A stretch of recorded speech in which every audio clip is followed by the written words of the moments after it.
Welcome to Kenton's videos. Enjoy the video. You need the app or a browser tab signed in. Once ready, pick the video you want to hear in background.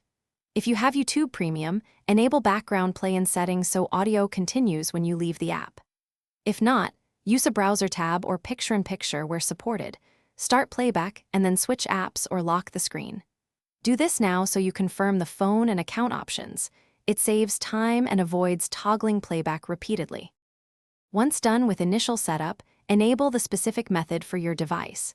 If you have Premium, open Settings and turn on background play so audio survives app switching.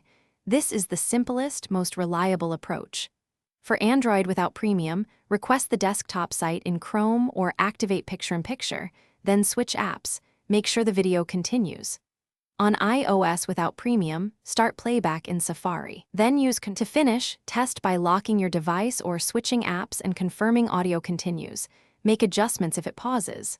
If playback stops, check battery saver, background app refresh, and media permissions because those often interrupt background audio. Make sure your browser tab remains active and not reloaded.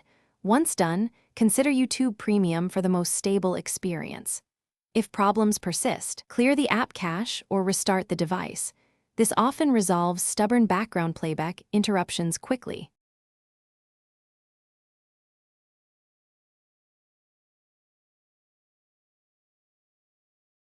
Thanks for watching. Consider subscribing if we helped you.